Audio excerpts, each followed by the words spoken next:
Bonjour, ici Tariq, certifié SEO, vous aider. Vous allez rédiger des contenus grands parce qu'effectivement vous allez avoir l'IA, c'est-à-dire l'intelligence artificielle qui va venir au service dur et comme ça vous allez pouvoir faire un essai ici. On va le faire, mais je voudrais avant vous montrer un petit peu leur page d'accueil pour vous parler notamment de la puissance de leurs outils. C'est un outil vraiment très intéressant pour l'optimisation de votre stratégie de contenu en fait, puisqu'il vous aide à gagner en visibilité sur les moteurs de recherche. Donc ça c'est vraiment la référencement, le cœur du référencement, et surtout l'analyse sémantique est disponible. Donc très intéressant pour ceux qui font du e-commerce, aussi des boutiques avec des différentes langues. Donc là, cet outil va permettre vraiment de travailler. Les principales fonctionnalités sont regroupées ici. Vous avez la rédaction. Donc là, pour chacun de vos mots-clés, vous allez pouvoir avoir un guide rédactionnel pour le référencement. Ça, c'est plutôt intéressant et on va pouvoir voir ça en action dès ici lorsqu'on va analyser un mot-clé dans deux minutes. Ensuite, vous avez l'optimisation. Alors ça, vous allez voir que rédiger, eh bien vous allez pouvoir l'optimiser, d'accord? Ensuite, vous avez le cocon. Le cocon, c'est en fait l'exploration de vos sujets dans votre thème, d'accord? Donc vous allez pouvoir mettre à votre service l'intelligence artificielle pour vous proposer de nouveaux sujets, mais toujours en restant dans votre thématique. Donc très intéressant pour s'inspirer, si vous voulez, et avoir de nouvelles idées. Ensuite, vous avez la possibilité d'auditer les performances de votre site. Vous savez, c'est un peu d'un outil comme PageSpeed Google qui va auditer les performances du site, c'est-à-dire à quelle vitesse les pages s'affichent, etc. Là, vous avez le côté structure qui va vous permettre de créer une arborescence cible butineuse. Cet outil va vous permettre d'optimiser cette structure de site, d'accord ?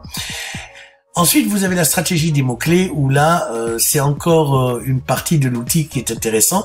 C'est un outil, je vous le dis tout de suite, c'est un outil qui n'est pas gratuit, d'accord? Donc là, ils ont quelques bonnes références quand même, meilleurtaux.com. Vous allez trouver le groupe Énergie, PrestaShop. Vous voyez, il y a Radio France. Bon, voilà, c'est quand même de belles références. La presse en parle, etc. Et donc vous avez cet outil qui n'est pas gratuit. Je vous le disais, si on fait un tour dans les tarifs, vous allez voir que les tarifs sont sur des plans mensuels, commencent à 39 € par mois. Donc c'est vrai que c'est un outil qui, encore une fois, je le dis souvent pour les donc se permet ce genre d'outils. Alors évidemment, si vous choisissez de payer annuellement plutôt que mensuellement, vous voyez là on est à 39 $ par mois. Si vous payez annuellement, eh ben vous payez que 10 mois en réalité. 2 mois vous sont offerts, d'accord? Alors qu'est-ce que ça implique? Ici vous avez dans la partie basique, dans l'offre basique, vous n'avez que l'analyse sémantique, d'accord? Ensuite, on monte avec le crawler sémantique en plus ici, et pour 239 € par mois, la stratégie des mots-clés. Mais vous allez me dire, ouais, mais pour 39 €, avoir que l'analyse sémantique, c'est pas BZF, quoi, c'est pas beaucoup. En fait, on va voir que c'est largement suffisant. Parce que là, vous avez toutes les fonctionnalités, et notamment la première colonne qui est la fonctionnalité basique, où là, vous avez ce qui nous intéresse, c'est surtout ici, cette partie-là. D'accord? Où là, vous avez des guides rédactionnels et votre export mettre sur, par exemple. Vous avez l'outil d'optimisation de texte qui, lui, de votre page. OK? La suggestion de mots-clés, de thématiques. Donc ça, c'est intéressant aussi. Et l'analyse de la concurrence. Alors ça, c'est intéressant parce que vous allez, qui affiche. C'est pour ça, la première page, vous savez que les pages d'accord? C'est pour ça qu'on parle du top 10 sur Google. C'est la page qui affiche les résultats d'une recherche de Google. D'accord? Donc, si je fais, sur Google, je fais une recherche, par exemple, que je valide. Vous voyez, cette page qui s'affiche, c'est une page SERP. D'accord? Et vous verrez que, hormis les annonces, bien sûr, vous verrez qu'il y a 10, ils sont numérotés, 1, 2, 3, 4, il y a 10 résultats. Alors là, on s'est arrêté à 7 parce que 7, 8, 9, 9, et puis 10 peut-être, ça doit être ça.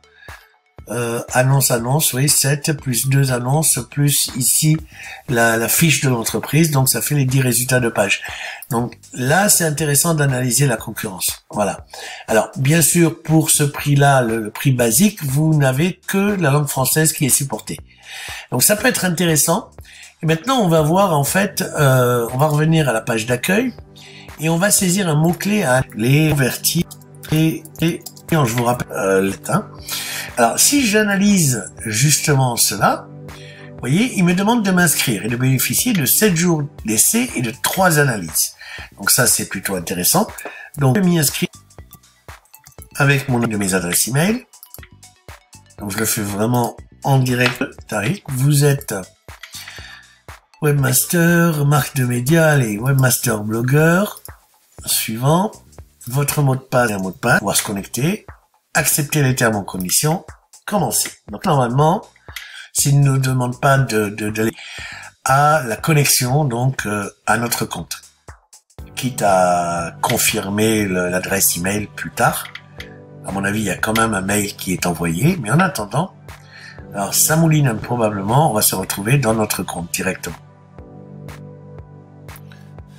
Nous voilà ici. Un message de votre adresse de courriel, donc vous voyez que ce courriel, évidemment, il a été envoyé, mais en attendant, on a ici déjà un premier graphique, un peu avec une tendance à la hausse, comme vous le voyez, et on nous dit dans quelques secondes, vous allez recevoir par email un lien de validation de votre compte. Vous pouvez ensuite débuter votre première optimisation quand vous aurez appliqué les recommandations de l'outil, vos contenus vont grimper dans les moteurs de recherche généralement entre 3 et 8 semaines. Alors, je vous rappelle, entre 3 et 8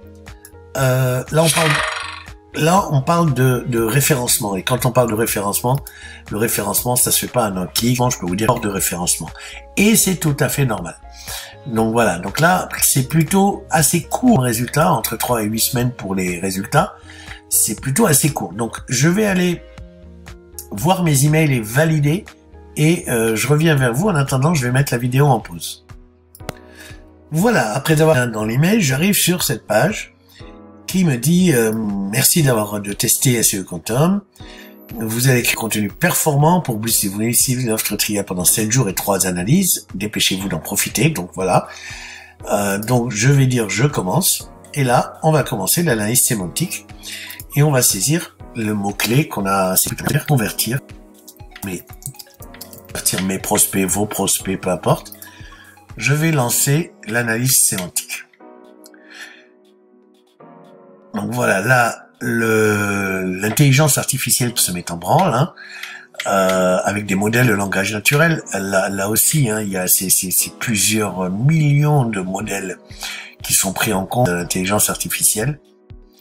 Parcours de 100 pages sur la thématique, vous voyez, donc il est vraiment en train d'aller chercher sur le V au niveau sémantique.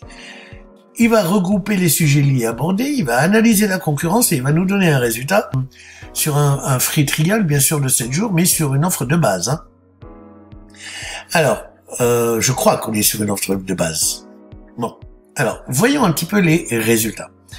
Volume de recherche, 0 recherche par mois. Donc ça, déjà, pas top. Difficulté de contenu, est élevé, plus le contenu, ça veut dire, on sait pas trop. Type de contenu à produire du type transactionnel, une approche de contenu tourné commerce aura un meilleur impact. Ok. Télécharger le modèle rédactionnel. Alors, qu'est-ce qu'on a là-dedans? Alors, la balise title doit contenir convertir. La balise H1 doit contenir prospect plus client plus lead. Alors ça, c'est plutôt intéressant parce que vous voyez, lorsque vous rédigez, mettons, la plupart du temps, je recommande le SEO by Yoast, hein, qui est donc une extension qui permet de faire du référencement directement lorsque vous rédigez un article. Et vous allez le voir, par exemple, ici, pourquoi une couverture e-book est cruciale. Si je modifie cet article, vous allez voir qu'en bas de l'article, déjà ici, j'ai les 2 points rouges pour la lisibilité, SEO vert, ça se traite en dessous de l'article, ici, d'accord? Et là, dans cette extension, vous avez plusieurs choses. Vous avez la requête cible, d'accord, ici. Donc cette requête cible, c'est le mot-clé qu'on aurait pu chercher. D'ailleurs, on va le faire, comme ça on aura une meilleure une meilleure adaptabilité du résultat. Voilà, donc je vais plutôt chercher couverture ebook et je lance. Voilà, comme ça, on va voir comment est-ce que ici le plugin est assez intéressant pour le référencement, et il manque ici par rapport à ce que j'ai fait. Je vous rappelle qu'ici je suis en SEO vert, c'est-à-dire je suis bon. Il reste quelques points à analyser que on va trouver ici, notamment la requête dans les titres. Utilisez plus souvent la requête cible ou les synonymes dans vos titres H2 et H3. Alors H2 et H3, je ne sais pas si j'en ai beaucoup. Alors H1, je vous rappelle, titre 1, c'est pour le titre. Hein. Donc, dans votre texte, vous ne devriez jamais utiliser de H1. Là, on voit que c'est du H2, titre 2. Ici, c'est du titre 3. Donc, vous voyez, on a ça aussi, je pense, oui, c'est du titre 3. Ici aussi, c'est du titre 3. Là, ça doit être du titre 2. Effectivement, c'est du titre 2. OK? Donc là, ce qu'il nous dit ici, au niveau SEO, il nous dit, OK, je te mets en vert, il n'y a pas de souci. Mais par contre, il y a un problème quand même qui n'empêche pas que ça soit en vert, mais il y a un problème que tu devrais régler et qui est d'utiliser ta requête dans les sous-titres H2 et H3. Donc la requête, c'est quoi? Je vous rappelle que c'est couverture ebook. On va la copier. Et donc, ça veut dire que on va essayer d'inclure un petit peu, voilà, couverture ebook. Qu'est-ce qu'une couverture ebook? On va plutôt mettre ça, on va enlever les guillemets. Voilà, qu'est-ce qu'une couverture ebook? Votre ebook sera jugé sur sa couverture, et donc on peut pas le mettre ici. Pas convertir vous-même votre couverture ebook. Ben voilà, on l'a ici aussi, hein. Si je colle par-dessus, ouais, voilà, c'est ça. Une e-cover, peut-être, alors là on va pas mettre e-cover, on va mettre aussi couverture ebook. Voilà. Commander ça. Voilà. Donc là on l'a mis un peu partout dans les sous-titres. Donc je vais mettre à jour. Et je pense qu'à ce niveau-là, au niveau du SEO, on n'aura plus ce bouton rouge. Savoir tout de suite. En attendant, on va regarder ici les résultats. Volume de recherche, 90 recherches par mois. Donc ça, c'est évidemment le volume de recherche sur Google. Exactement, couverture ebook. Hein. On est d'accord. Donc là, vous voyez, on est OK. On va voir au niveau de l'analyse SEO. Vous voyez, on a enlevé le mot, le bouton rouge, en fait, qu'il y avait, la puce rouge. Et du coup, on est que en vert partout. Donc au niveau SEO, ici, on peut pas faire mieux. On est en vert partout. Concernant la lisibilité, c'est autre chose. Revenons à SEO Quantum. Donc là, difficulté de contenu, on est à 32. Et là, on va regarder. Alors, la balise title doit contenir couverture ebook. La balise title, d'accord? La balise title, c'est quoi? C'est dans l'analyse sémantique, ici, métatitre.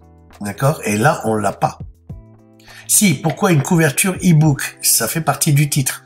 Donc, le titre, normalement, doit avoir, voilà, couverture ebook. Elle est là. Donc, c'est bon au niveau de la balise title. La balise H1, qui est aussi le titre. D'accord? La balise title, c'est pas la même chose que la balise H1. La balise H1 est une des balises. Couverture, image, plus ebook. Alors, ici, si vous voulez, c'est la balise H1, mais c'est pas forcément le title. Le title, c'est le résultat de... C'est ça, le title. Le title, c'est le métatitre que vous avez ici. C'est-à-dire, pourquoi une couverture ebook est cruciale? Ça reprend la balise H blog. Et derrière, on peut mettre des choses. Vous voyez, ici, j'ai mis... On pourrait mettre un espace, d'ailleurs, ici, voilà. Traiter au point le partenaire. Donc, vous voyez ici, il y a le titre de l'article. Mais en réalité, le titre, c'est ça, parce que le titre de l'article dont on parle, c'est la balise H1. Donc, à ne pas confondre la balise title et la balise H1. La balise H1, il nous dit que couverture plus image. Mais écoutez, on va le mettre dans la balise H1.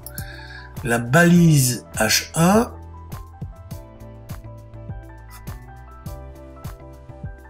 c'est notre ici, c'est ça la balise H1, d'accord? Couverture plus, c'est ce qu'il nous dit. Ben écoutez, on va le faire. Ensuite, le contenu de votre page, top tab, couverture. Donc là, vous voyez, fréquence.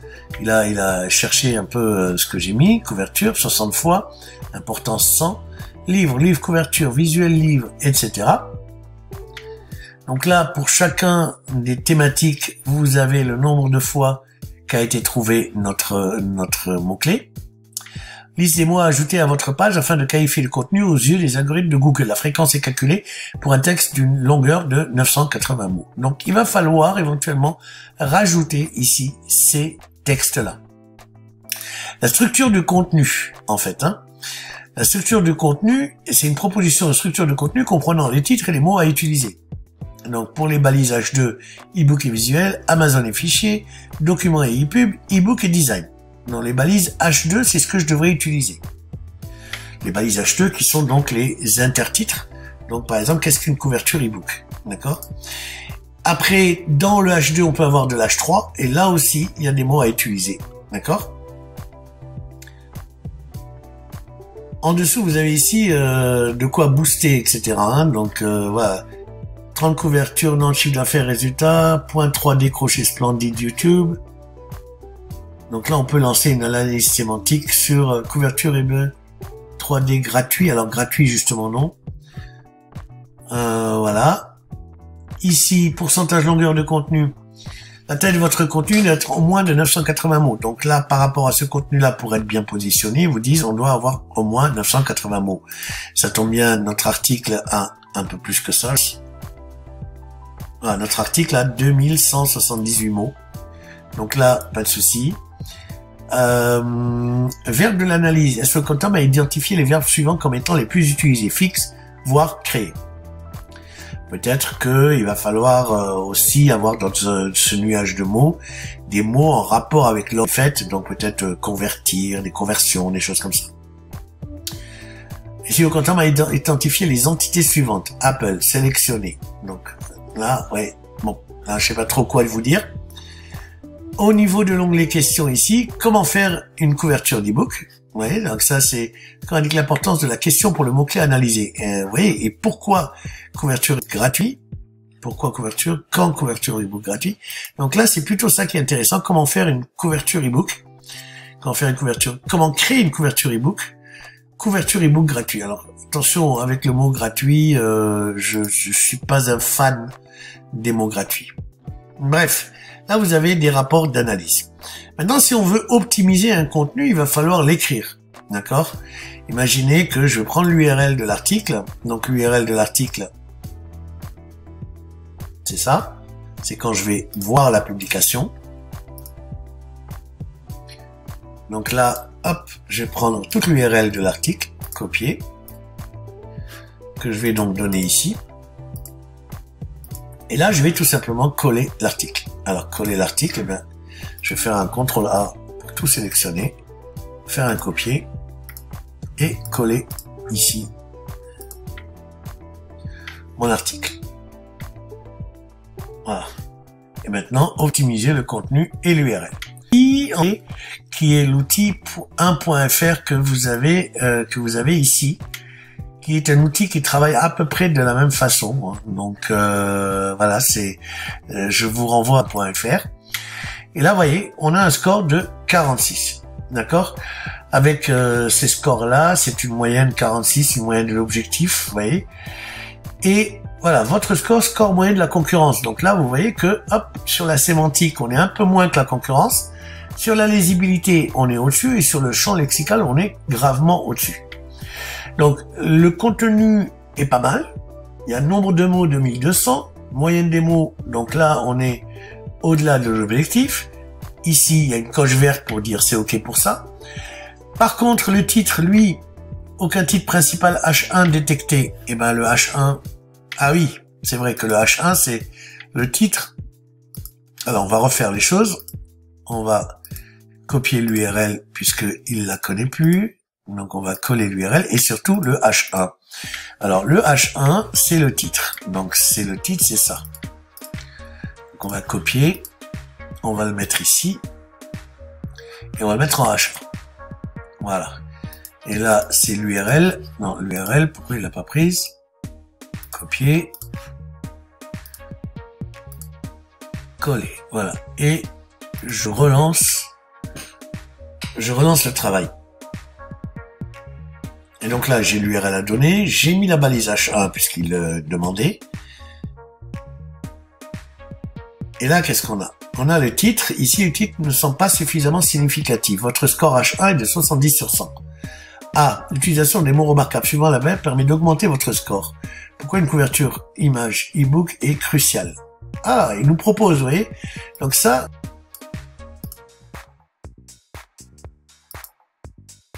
couverture, plus image, plus e-book.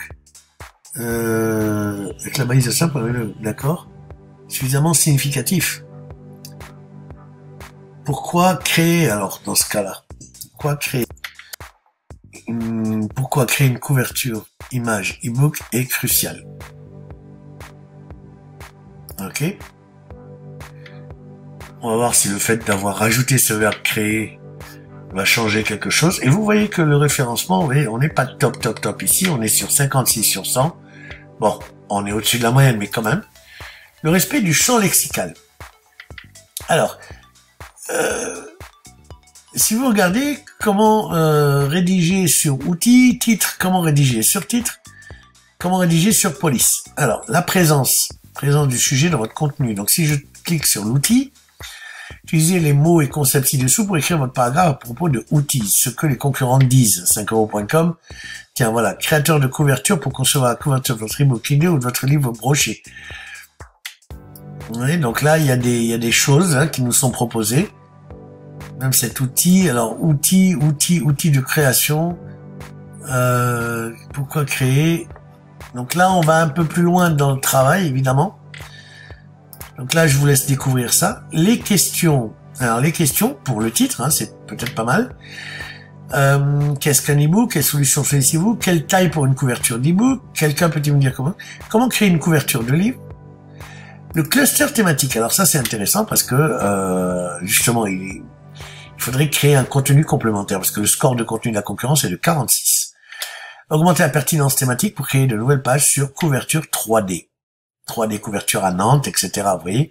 Donc couverture 3D, ça peut être intéressant de créer un contenu qui va venir en plus appuyer ce contenu-là au niveau référencement. Au niveau référencement, sujet perçu dans votre contenu, vous avez couverture, vous voyez, c'est 19%, présence de ce sujet dans le contenu. J'ai envie de vous dire, il faudrait que ça soit un peu plus. D'accord? Vous avez donc par rapport à cet outil, on va revenir à l'accueil, voilà. Optimisation de contenu, on a regardé. Les idées de contenu. Alors les idées de contenu, c'est pareil. Vous voyez, par rapport à ce qu'on a fait sur la couverture e-book, il donne des idées. Des idées qui reviennent aussi un peu. Je vous ai parlé de 1.fr tout à l'heure. C'est des idées qui nous présentent un peu comme ça un nuage de mots-clés en 3D. Avec, par exemple, si on prend la partie Canva, voilà, on aura Canva-matic, mais plutôt couverture e-book, vous voyez, parce qu'on a couverture au milieu, et ensuite il y a 3 déclinaisons principales, d'accord? Couverture 3D, et à partir de là, si vous prenez par exemple la couverture e-book 3D, on a e-book 3D Maker et Adhesive Cover. Là, c'est des idées, vous voyez, qui ramènent souvent vers des solutions de création de cover 3D, d'accord? Couverture 3D, là vous avez les autres idées de contenu, donc ça peut être intéressant parce qu'il y a des données sur l'importance sémantique, d'accord? Couverture e-book 3D gratuit. Gratuit, attention, créer une loupe de couverture avec Word, simulation package 3.2, il y en a 15. Vous voyez, donc là, l'importance thématique, ça a l'air intéressant. 15, 41, 42, les Canva, oui, 41, 3D Cover Generator Free. On pourrait lancer une analyse sémantique dessus. Là, par exemple, on voit sur un concurrent, on voit qu'il est à 53 au niveau de l'importance sémantique, alors que nous étions à un peu moins. Et là, ça nous amène à l'analyse de la concurrence. Et que la concurrence ici, je me rappelle plus du score que nous avions, on l'a ici dans le rapport d'analyse. On a un score de combien? Alors, il est où notre score? Je découvre en même temps que vous l'outil, Difficulté de contenu, 90 recherches, 32, difficulté de score. Score mot à mot 6, score de lisibilité 12, ok. Là, vous avez directement, les concurrents de votre analyse, de votre mot-clé. couverture, vous voyez, on est en concurrence avec 5euros.com, avec le KDP d'Amazon, avec Canva, et avec notre ami Fred de conseilmarketing.com. Vous voyez qu'au niveau référencement, lui, il est vraiment bien parce que regardez les résultats, on trouve beaucoup de choses dans les résultats. Hein, donc, c'est intéressant de s'intéresser à son concurrent, qui se trouve être aussi un ami, mais s'intéresser comment est-ce qu'il fait son référencement, parce que ça peut nous donner des idées pour le référencement. Vous voyez ici aussi qu'il y a pas mal de choses ici, c'est le Nalusili. Donc, créer la couverture sur son ebook, auto-éditer, étape 1, choisir sa méthode. Vous voyez, donc, voilà. On est en concurrence avec 99design.fr aussi. Et là, avec des scores ici. Alors, vous voyez, les scores, ils sont disparates. Hein. Je ne sais pas si on peut classer, non. Mais là, on a un score de 41. C'est le maximum. 43. Vous voyez, c'est encore mieux. 46, voilà le meilleur. Business Object, comment créer une couverture d'e-book 3D en ligne. Vous voyez, donc là, ça peut être intéressant. Mais notez aussi que les meilleurs scores sont liés aussi à un nombre de mots important. Regardez ici, 46 1500 mots, alors que ici, 27 180 mots seulement. Regardez, plus de 40, 36, il y a plus de 1000 mots. D'accord? 43, 46, 1500 mots. 220 mots, on tombe à 23. 73 mots, on tombe à 3.